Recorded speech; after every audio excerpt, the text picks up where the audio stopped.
పోలవరంలో ముందడుగు స్వచ్ఛ ఆంధ్రలో పవన్ ఫ్లెమింగో ఫెస్టివల్ కు పర్యాటకులు కొంప ముంచిన కోస్టా యాప్ ప్రాణం పోసిన మెట్రో ఓడిన కోడికి రికార్డు ధర చిన్నారికి సిపిఆర్ మావోయిస్టుల సొరంగం ఇలాంటి మరిన్ని వార్తలు మన వార్తల్లో చూద్దాం.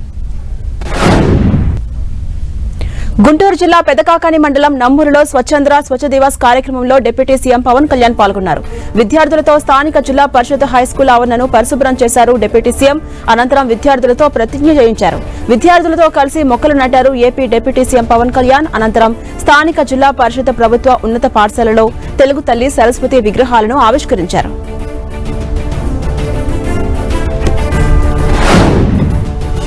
ఏపీ ముఖ్యమంత్రి చంద్రబాబు పిలుపు మేరకు స్వచ్ఛ ఆంధ్ర స్వచ్ఛ దివాస్ కార్యక్రమంలో పాల్గొన్నారు. ఒంగోలు ఎమ్మెల్యే దామచర్ల జనార్దన్ స్వచ్ఛ భారత్ లో భాగంగా క్లీన్ అండ్ గ్లీన్ కార్యక్రమంలో పాల్గొని చెత్త పిచ్చి మొక్కలు తొలగించారు. ఈ స్వచ్ఛ ఆంధ్ర స్వచ్ఛ దివాస్ కార్యక్రమంలో భాగంగా సచివాలయం సిబ్బంది అధికారులతో కలిసి పరిశుభ్రాలను శుభ్రం చేశారు ఎమ్మెల్యే దామచర్ల జనార్దన్. అనంతరం సిబ్బంది అధికారులతో ప్రతిజ్ఞ చేయించారు. ఈ కార్యక్రమంలో జిల్లా కలెక్టర్, మున్సిపల్ కమిషనర్, నగర మేయర్ కూడా పాల్గొన్నారు. అమరావతిలోని టీడీపీ కేంద్ర కార్యాలయంలో ఎన్టీఆర్ వర్ధంతి వేడుకలు ఘనంగా నిర్వహించారు. క్లీన్ అండ్ గ్రీన్ కింద మనం ఈ కార్యక్రమాలు కూడా అప్పుడు చేసాం. తర్వాత ఇప్పుడు స్వచ్ఛ ఆంధ్ర స్వచ్ఛ భారత్ వీటిపైన చేసి ప్రాంతాలన్నీ బాగుండాలి, శుభ్రంగా ఉండాలి, అదేవిధంగా అన్ని ఇబ్బందులు లేని పరిస్థితులు తీసుకురావాలి, ప్రజల్లో కూడా ఒక చైతన్యం తీసుకురావాలనేదే ఉద్దేశం. ఈరోజు మనం వచ్చిన తర్వాతే ఈరోజు అన్ని డివిజన్స్లో కూడా క్లీన్ అండ్ గ్రీన్ పెట్టాం. అన్ని ప్రాంతాల్లో కూడా క్లీన్ చేసుకుంటూ వస్తూ ఉన్నాం. ఒక్కొక్క డివిజన్ ఒక 3-4 రోజులు పెట్టాం. అవన్నీ కూడా ఒంగోలులో చేసుకుంటూ వస్తా. ఈరోజు ఎక్కడెక్కడ 5 సంవత్సరాలు అసలు ప్రభుత్వం ఉండి కూడా అసలు పట్టించుకునే పరిస్థితి ఆ రోజు చూసాం. స్వచ్ఛ సేవా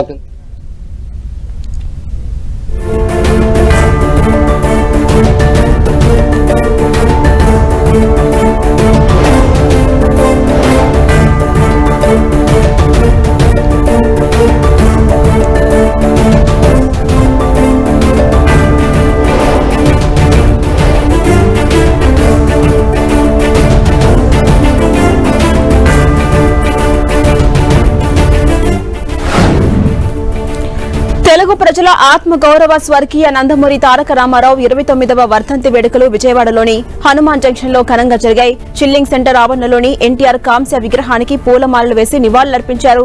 Krishna milk union chairman Chalasani Anjaneyulu, max చట్ట రూపకర్త, సహకార రంగ స్ఫూర్తి ప్రదాత, సహకార రంగంలో విప్లవాత్మక మార్పులు తీసుకొచ్చిన మహనీయుడు ఎన్టీఆర్ అంటూ ఆయన కొనియాడారు. విజయవాడ మిల్క్ ఫ్యాక్టరీలో ఆవరణలో 2020వ సంవత్సరంలో నిర్మించిన కొత్త పాల ఉత్పత్తుల బ్లాక్ కి నందమూరి తారక రామారావు బ్లాక్ గా నామకరణం చేశారని పేర్కొన్నారు. అలాగే వీరవల్లిలో నిర్మించిన 2023వ సంవత్సరంలో ప్రారంభించిన అధునాతన కొత్త పాల ఫ్యాక్టరీకి ఎన్టీఆర్ ప్రాంగణంగా పేరు పెట్టామని తెలిపారు. ఈ సందర్భంగా కృష్ణా మిల్క్ యూనియన్ ఎన్టీఆర్ కు ఘన నివాళులర్పించారు. జోహార్ ఎన్టీఆర్ అంటూ నినాదాలు చేశారు.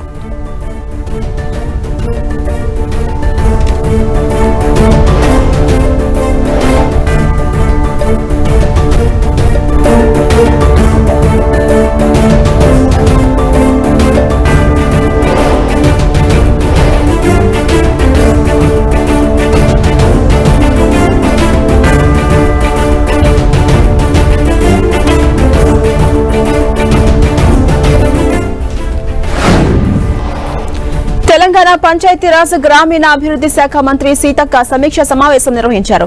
ఎర్రమంజిల్లోని మిషన్ భగీరథ కార్యాలయంలో డీఆర్డీఓలతో భేటీ అయ్యారు మంత్రి సీతక్క. ఈ సమావేశంలో ఇందిరమ్మ ఆత్మీయ భరోసా అమలుపై జిల్లా గ్రామీణాభివృద్ధి అధికారులకు దిశానిర్దేశం చేశారు. ఈ రివ్యూ మీటింగ్ కి పీఆర్ఎండ్డీఆర్ కార్యదర్శి లోకేష్ కుమార్, డైరెక్టర్ సృజన, అన్ని జిల్లాల డీఆర్డీఓఏల అధికారులు హాజరయ్యారు.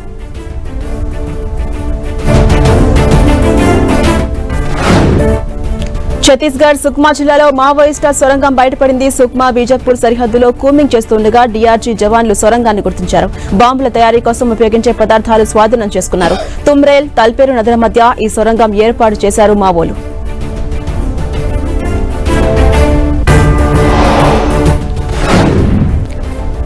తక్కువ సమయంలో ఎక్కువ మొత్తంలో సంపాదించాలనే ఆశతో కొందరు ఆన్లైన్ సైబర్ నేరగాల వలకు చిక్కుతున్నారు. కోస్టా అనే యాప్ లో లక్షల రూపాయలు పెట్టుబడులు పెట్టి వందల మంది మోసపోయిన ఘటన సిద్దిపేట జిల్లా చేర్యాల మండలంలో చోటు చేసుకుంది. కోస్టా అనే యాప్ తో తక్కువ ధరకు ఫ్రూట్స్, ఐస్ క్రీంలు, మిల్క్ షేక్లను కొనుగోలు చేస్తే రోజువారీగా డబ్బులు వస్తాయనే ఆశతో వందల మంది మోసపోతున్నారు. యాప్లో పెట్టుబడులు పెట్టిన కొద్ది రోజుల వరకు బాధితుల ఖాతాలలో డబ్బులు జమయ్యాయి. దీంతో అత్యాశకు పోయిన వారంతా ఎక్కువ మొత్తంలో పెట్టుబడులు పెట్టారు. అయితే కొన్ని రోజుల తర్వాత ఆ యాప్ లింక్ ఓపెన్ కాకపోవడంతో తాము మోసపోయామని గుర్తించిన బాధితులు లబోదిబోమంటున్నారు. ఇక ఇటువంటి మోసపూరిత ఆన్లైన్ యాప్ల విషయంలో ప్రజలంతా అప్రమత్తంగా ఉండాలని తెలిపారు చేర్యాల సిఐ శ్రీను. ఎవరైనా సైబర్ నేరాల నుంచి ఎటువంటి మెసేజ్ లింకులు వచ్చినా వెంటనే 1930 నెంబర్కు ఫిర్యాదు చేయాలంటూ సూచించారు. ఇప్పటికైనా ప్రజలు అత్యాశకు పోయి మోసపోవద్దని సూచించారు సిఐ.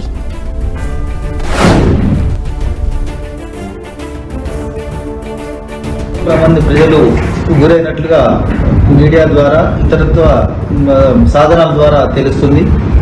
ప్రజలందరూ ఎక్కువ మంది అత్యాశకు ప్రలోభపడి టోస్టా అనే ఒక యాప్ ద్వారా ఆన్లైన్లో వచ్చే లింకును క్లిక్ చేసి దాంట్లో అత్యధికంగా లాభాలు వస్తాయనే ఉద్దేశంతో పెట్టుబడి పెట్టి కొంతమంది ముందుగా పెట్టుబడి పెట్టిన వాళ్ళు దాంట్లో లబ్ధి పొందినట్లుగా వాళ్ళని చూసి వాళ్ళకు సంబంధించిన ఫ్రెండ్స్ బంధువులు అందరు చాలా మంది ఎక్కువ మొత్తంలో పెట్టుబడి పెట్టినట్లుగా తెలిసింది. అదేవిధంగా గత 2 రోజుల నుంచి ఆ యాప్ పనిచేయటం లేదని, ఆ లింకు ఓపెన్ కావట్లేదు, మా డబ్బులు ఏమైనాయని ప్రజలందరూ లబోదిబోమంటున్నట్లు సమాచారం ఉంది. విశాఖపట్నంలో సంక్రాంతి వేడుకలు నిర్వహించడం ఆనందంగా ఉందన్నారు బీజేపీ ఎంపీ జీవీఎల్ నరసింహులు. ఈ సందర్భంగా ఏర్పాటు చేసిన మీడియా సమావేశంలో సైబర్ క్రైమ్ పై అవగాహన కల్పించాలని ప్రభుత్వం నిర్ణయం తీసుకుందని తెలిపారు. సైబర్ నేరాలతో 10 రోజుల్లో 10 కోట్ల రూపాయలు కోల్పోయారని పేర్కొన్నారు. భారీ ఎత్తున సైబర్ నేరాలు చేస్తున్నారని తెలుస్తోంది అన్నారు. సామాన్యులు సంపాదించిన కొద్దిపాటి డబ్బును సైబర్ నేరగాళ్లు కొల్లగొడుతున్నారని, ప్రజలంతా సైబర్ మాఫియా పట్ల అప్రమత్తంగా ఉండాలని సూచించారు. సంక్రాంతి సంబరాలతో పాటుగా వేడుకలతో పాటుగా అవగాహన సదస్సులు, సైబర్ క్రైమ్ పై అవగాహన సదస్సులు నిర్వహించడం జరిగింది. దానికి సంబంధించినటువంటి కేంద్ర ప్రభుత్వం ఇచ్చినటువంటి కాల్ సెంటర్ 1930 1930 ఎవరికి ఎటువంటి తప్పుడు కాల్స్ వచ్చినా తప్పుడు ఈమెయిల్స్ వచ్చినా, ప్రజల్ని మభ్యపెట్టేటువంటి ఎటువంటి సమాచారం వచ్చినా, అనుమానాస్పద సమాచారం వచ్చినా ఈ క్రైమ్ సెల్ నంబర్ కేంద్ర ప్రభుత్వం హోంశాఖ నిర్వహించేటువంటి ఈ సైబర్ క్రైమ్. నల్గొండ జిల్లా దామచర్ల మండలం గణేష్ పహాడ్ సమీపంలో అంబుజా సిమెంట్ ఫ్యాక్టరీ విస్తరణకు ప్రజాభిప్రాయ సేకరణ కొనసాగుతోంది. గణేష్ పహాడ్లోని పెన్నా సిమెంట్ ఫ్యాక్టరీని గత ఏడాది అదానీ గ్రూప్ కొనుగోలు చేసి అంబుజా సిమెంట్ గా మార్చింది. కంపెనీ విస్తరణలో భాగంగా సున్నప్రాయి గనుల తవ్వకాల కోసం దరఖాస్తు చేసుకుంది. మొత్తం 353 హెక్టార్ల భూమిలో గనుల తవ్వకానికి ప్రజాభిప్రాయ సేకరణ చేయాల్సి ఉండగా ఇందులో సూర్యాపేట జిల్లా సోన్యపహాడ్ పరిధిలో 50 హెక్టార్లు, నల్గొండ జిల్లా గణేష్ పహాడ్ పరిధిలో 303 హెక్టార్ల భూమి ఉంది. గతంలోనే 2 సార్లు ప్రజాభిప్రాయ సేకరణ నిర్వహించాలని ఆఫీసర్లు నిర్ణయించినా వివిధ కారణాలతో వాయిదా పడుతూ వచ్చింది. అయితే అంబుజా సిమెంట్స్ విస్తరణను మిర్యాలగూడ, నేరేడుచర్ల మండల ప్రజలు వ్యతిరేకిస్తున్నారు. గతంలో ఉన్న పెన్నా సిమెంట్స్ కంపెనీ స్థానికులకు ఉద్యోగ ఉపాధి సహా అభివృద్ధిని పట్టించుకోలేదంటూ ప్రజా సంఘాలు, పార్టీలు వ్యతిరేకిస్తున్నాయి. ప్రజాభిప్రాయ సేకరణకు పెద్ద సంఖ్యలో తరలివచ్చి నిరసన వ్యక్తం చేయాలంటూ పిలుపునిచ్చాయి. ఫ్యాక్టరీ విస్తరణకు పలు పార్టీలు, ప్రజా సంఘాల లీడర్లు వ్యతిరేకత తెలుపుతుండటంతో ప్రజాభిప్రాయ సేకరణ సాఫీగా జరిగేందుకు జిల్లా యంత్రాంగం కట్టుదిట్టమైన భద్రతను ఏర్పాటు చేసింది. ప్రజలంతా తమ అభిప్రాయాలను చెప్పేలా సభలో ఎలాంటి ఆందోళనలు జరగకుండా చర్యలు తీసుకుంటున్నారు. గణేష్ పహాడ్, శూన్య పహాడ్ తో పాటు పలు గ్రామాల ప్రజలు వచ్చే అవకాశం ఉండడంతో భారీగా బందోబస్తు అక్కడ ఏర్పాటైంది.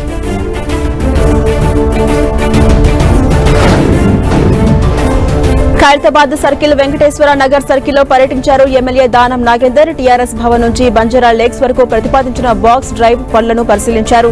ఈ కార్యక్రమంలో ఖైరతాబాద్ కార్పొరేటర్ మన్నె కవితారెడ్డితో కలిసి బాక్స్ డ్రైనేజీ పనులను పరిశీలించారు. Hyderabad mayor Gadwal Vijayalakshmi box drain పనుల పరిశీలన కార్యక్రమంలో పాల్గొన్నారు. Additional commissioner Shivakumar Naidu, zonal commissioner Anurag Jayanti, SE Ratnakar, EE Vijay Kumar, DC Rajinikanth Reddy ఈ సందర్భంగా స్థానికుల సమస్యలను అడిగి వారు తెలుసుకున్నారు. అదేవిధంగా అటు ఎమ్మెల్యే కూడా వారి సమస్యలు అడిగి తెలుసుకున్నారు.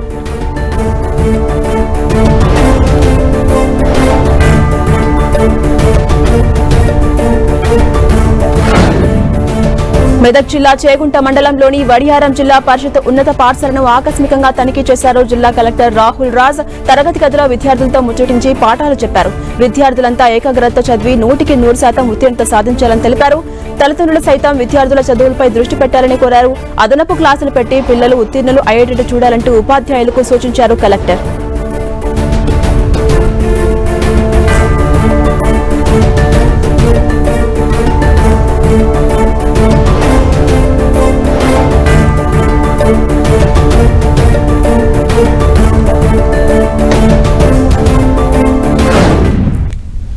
ఇవి బులెటిన్ డీటెయిల్స్. మరిన్ని అప్డేట్స్ కోసం కీప్ వాచింగ్ 10 TV.